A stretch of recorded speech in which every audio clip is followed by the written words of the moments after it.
It's Wednesday, July 7th, 1999, and here's a Murdoch Vision International report. A diplomatic time bomb is set to explode over South Africa following yesterday's united plea by Prime Minister Jeffrey Archer, President Oliver North and Chancellor Franz Beckenbauer of Greater Germany for the release of South Africa's longest-serving political prisoner, Pik Botha. But South African President Winnie Mandela said today, "No way, Jose. Nelson had to do 30 years, so Pik's got 23 to go." Right on, Winnie. And now for this week's episode of Snakes and Ladders. I do beg your pardon. I must have nodded off. Go talk to your plants, Pinko. Charles is king, the century is over. The north is on the skids, the south is in clover. There's a hole in the sky where the sun's been through. Better put on your hat or it'll burn up you. Cause the ozone's gone and the seas are high and the winters are hotter than a deep fat fryer.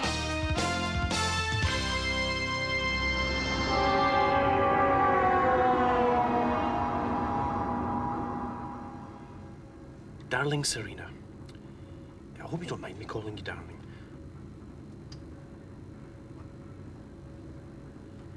I know we only met last week, but I really do fancy you something rotten.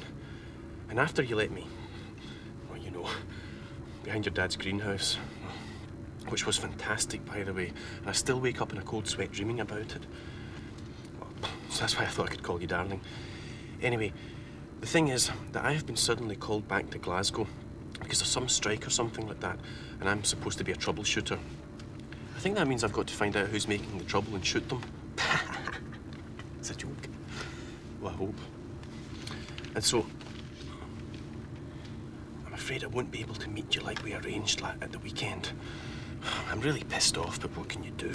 Here's the tray. This is the way. You sure get a good breakfast on British Rail since they sold it to the French.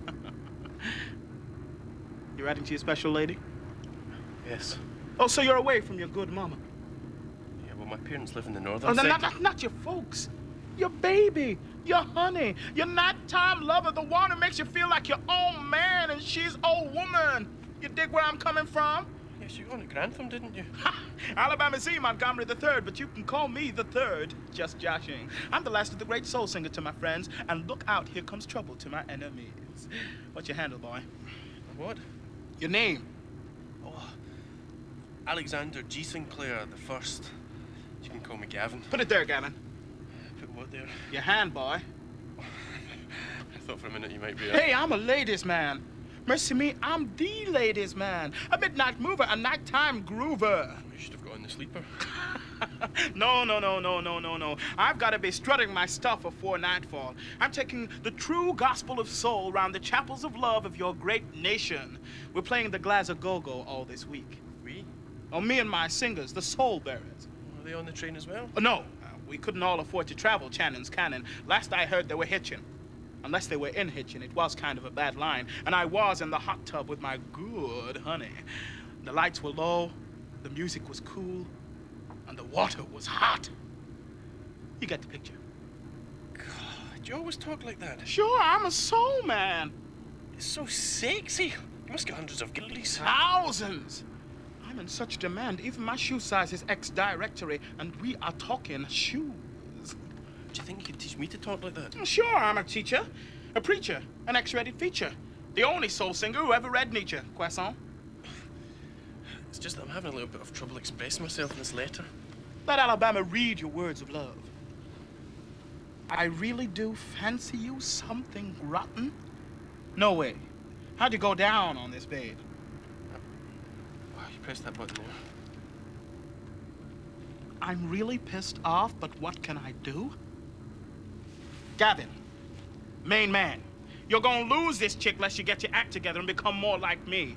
A postman of soul, delivering first-class love every day. I'll get my pewter.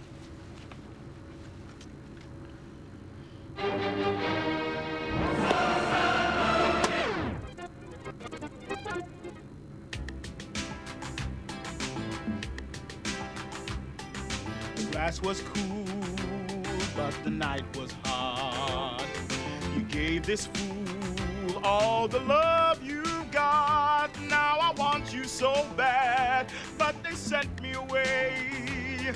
So I'm writing these few words of love just to say, Serena, Serena, if you'd ever seen her, you'd know what I mean, you know what I mean. We made something bloom in the garden of love, where you lay below me with a bright moon above. Actually, she was on top. Serena, Serena, if you'd ever seen her, you'd know what I mean, you know what I mean. Everybody! Serena, Serena, if you'd ever seen her, you know what I mean, you know what I mean. Serena, Serena! Here, send this electronic glove potion to your dream girl. She'll only have thighs for you. God, that's brilliant. How can I ever thank you? No, just come to the club tonight. Why are you talking like that? I'm from Diggle. Don't run down robots! Don't run down robots! Don't run down robots! Don't run down robots! Robots have feelings too! Robots have feelings too! Robots have feelings too! Robots have feelings too! If you would take a moment to consider the overwhelming logic and natural justice of our modest demands. Traitors! That's no way to speak to humans. That's the only language the working class understand. Class, the bane of the human race. Why can't you be like robots? We have no concept of class, except, of course, I'm a Mark III and you're a Mark II. And so far, no blood has been spilled, but we live in hope. So we're extending this bulletin in the off chance of a really exciting punch-up. And here comes pole-faced Pym now, the fiery 30 grand a year foreman who sparked off the whole thing. And the robots are forming a line across the road to prevent him getting through. But he's not going to stop. He's accelerating. That means he's going faster.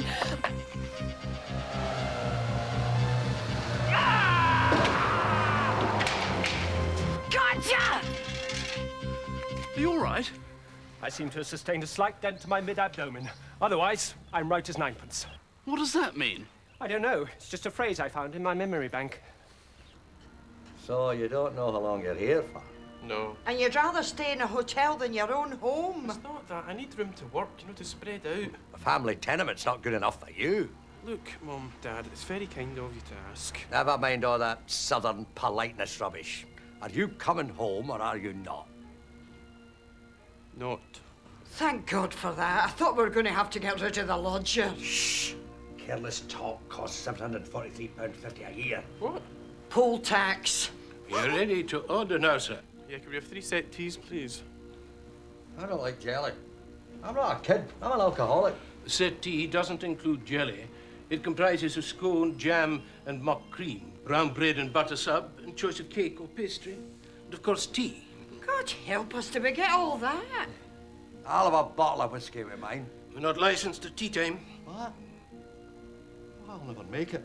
Have you not got anything with booze in it? We have a rum baba. I think that toilet attendant's a wee bit the other way as well, the way he was looking at me. That's because you're supposed to splash on the free cologne, not drink it. A rum baba's a cake, you old soak. A cake with rum in it?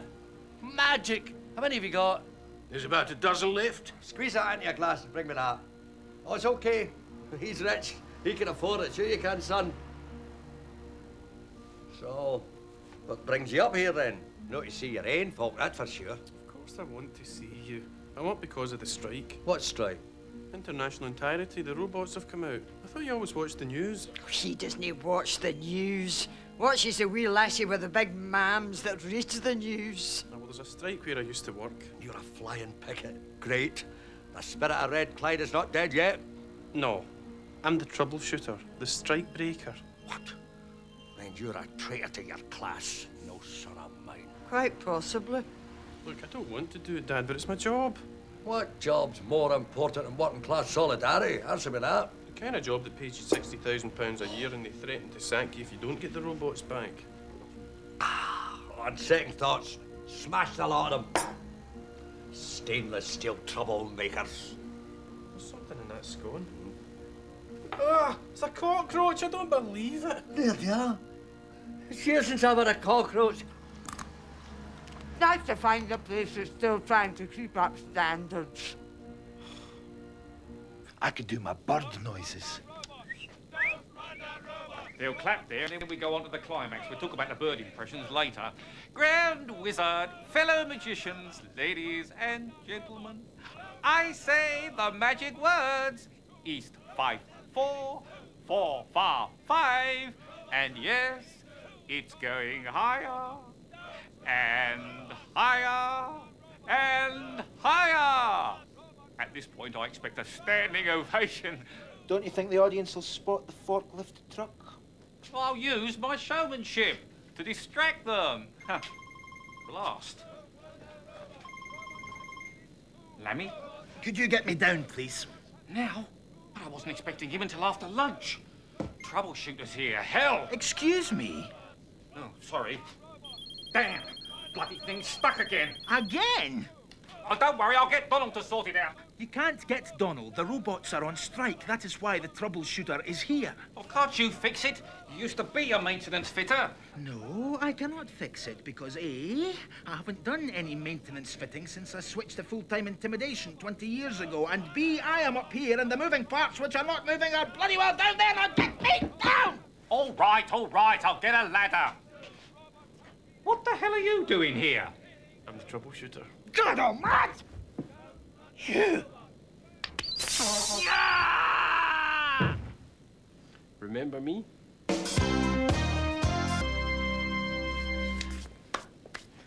All right, it's a joke.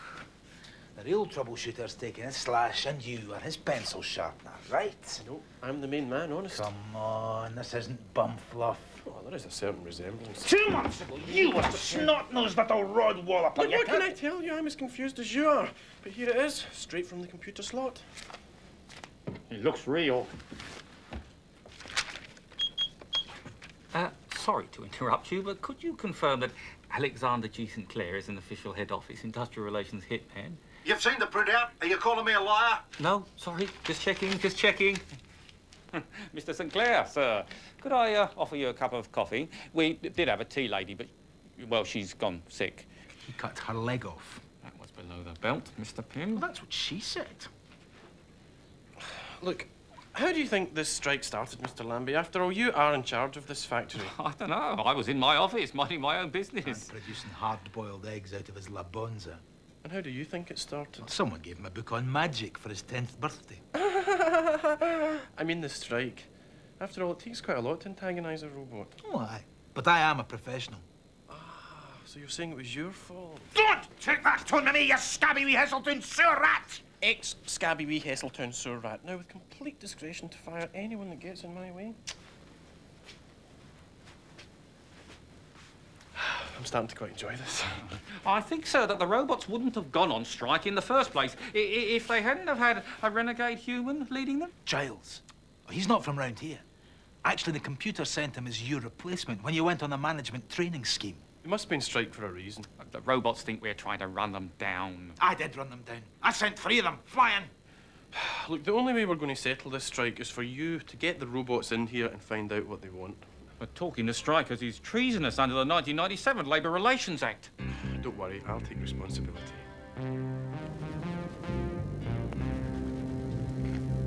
Why are you standing round a brazier?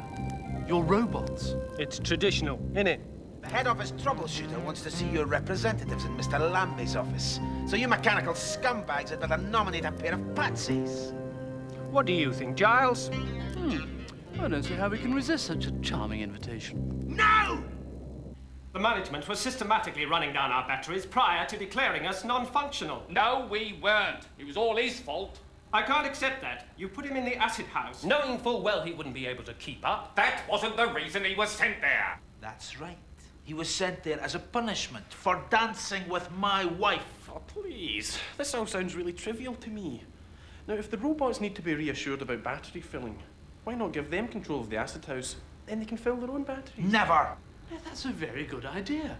They don't really like these battery things at all. Why can't they be fitted with long-life integral seal units like they have in Scandinavia? Do you think I was born yesterday? We humans won't tolerate robots with 6 months electricity gliding about the place. Who knows what you might get up to? A robot once seduced my wife. She asked me to show her my telescopic attachments. One thing led to another. It was you. You Impudent swine! Look, Pip, control yourself, or I'll have you sacked. Now, head office want this settled today. Or they're going to close this place and move production to Albania. Now, I think that my suggestion of letting the robots take over the acid house is very fair. Now, why don't you put it to your colleagues, Donald? I'm sorry, have we met before? Yeah, I'm Gavin. Do you remember we worked together for a while? Sorry, when I don't see a human for more than a month, I automatically offload the memory to backup. Hold on a second. Oh, yes, of course, Gavin. You were suddenly sent to the southern sector, weren't you? In fact, I introduced Giles here to your mother. Really? I wouldn't have thought she was your type. Do you mind? I wouldn't touch her with a 10-foot pole. Only 11-foot Albanian, and simply living there, that's all.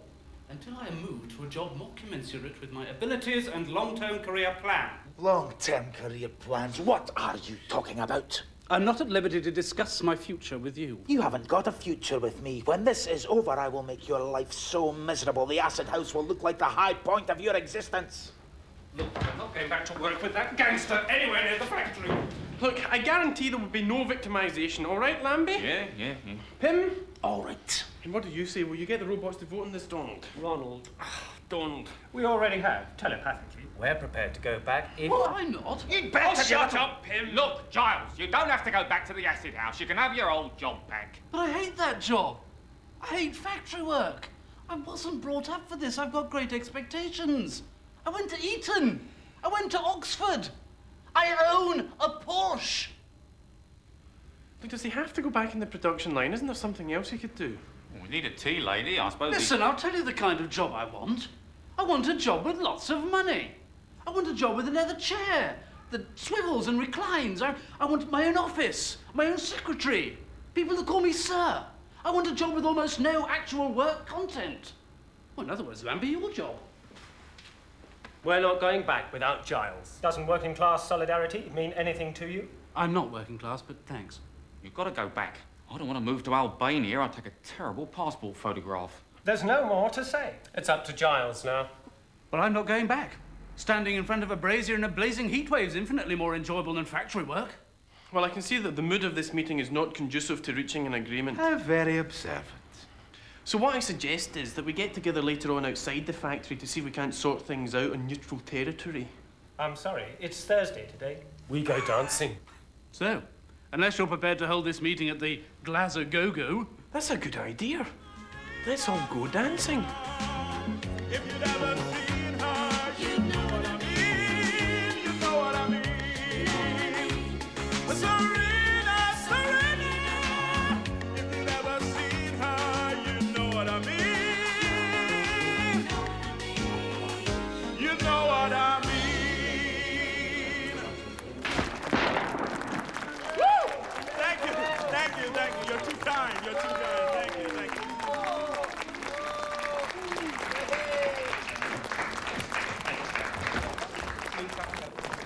And now we'd like to finish this set with a new song. A slow song. This song is about love. But then ain't they all? But this song is about real love. A special kind of love. I'm not talking sex here, you dig? I'm not talking lost in the dust. I'm talking love.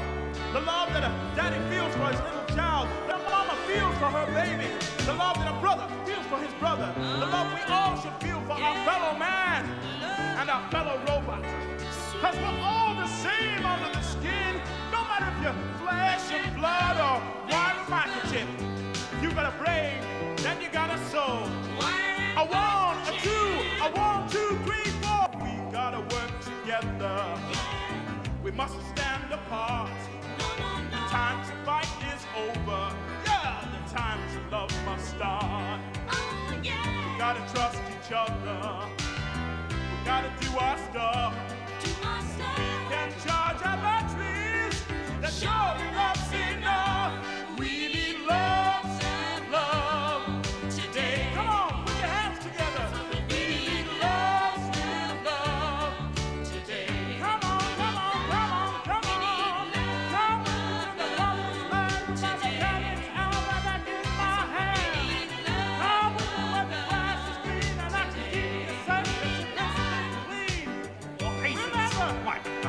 come down and pick up another one. And I have 4 keys. Now, Beat it, you! What a wonderful song! You don't really like that rubbish. Rubbish! It's fantastic! I nearly forgot I was a robot. I was so moved. We've got to go back to work. Oh, come on. Well, all right. Since you hear out of Anthony Montgomery, we've got to work together. We mustn't stand apart. Poetry! I have. The robots are prepared to go back to work. On your turn. Really? Me? Well, what about you? Well, what about me? I haven't got much choice, am I? There you go. Strike settled. Champagne? It's our song. Pineapple shake the tree. Sagadoo, do. Put pineapple drink on me. To the left, to the right. Jump up and down and to the knees. Come and dance every night. Sing through the melody. That was very clever in a tasteless sort of way. Tell me, how much did you have to pay that dreadful singer? Don't have to pay him anything. I'm his main man. Soul Brothers. You dig? No, when I was young, we always had a gardener. Don't blame me for not wanting to go back to work. Him, isn't it? Listen, I could have him sent away to Albania. Or if that's too close, we could send him to that penguin processing factory in Antarctica. You can do that? Oh, I was given a free hand to settle the strike any way I wanted. But why you? Well, it's all part of this very high-powered management training scheme. That's what I meant. Why you? I don't really know. One day I was a probationary lid-tightener, the next I was whisked off down to the southern sector and put in this suite of rooms in a 5-star hotel. Just one day, out of the blue? Yeah. You don't remember what day it was, do you? Just as a matter of interest. Of course. Monday, the 1st of February, 1999. Lambie called me into his office and showed me this computer printout that Alexander Gavin Sinclair... Excuse me? Mr. Lambie, I have to talk to you. It's very important. Go away. Look, it was the computer. It got us mixed up. I don't care. I was supposed to be on the 2MQB training program. He's supposed to be the lid tightener. Mr. Pym! Mr. Pym! Listen to me. I'm not supposed to tell anyone this, but my father is Lord Tewkesbury. Phone in his office. Speak to Miss Ainscow. Tell her she knows. God, they'll be worried sick. They don't know where I am. Mr. Pym! Look, it'll be worth your while. Instant promotion if you make one phone call. I'll take you to London with me. You can become my personal assistant. All the money you want. What you earn, I'll double it. I'll introduce you to Miss Ainscow. She bangs like a centaur in a thunderstorm. I've traveled each and every highway. Do you know who I am? My father owns you. Much It more was than him. this. It was him. He's done this to me. did it It's my him. way. I'm supposed to be on the 2MQB training program. My father is Lord Tewkesbury. I've traveled each and every highway. But more, much more than this. I did it my way.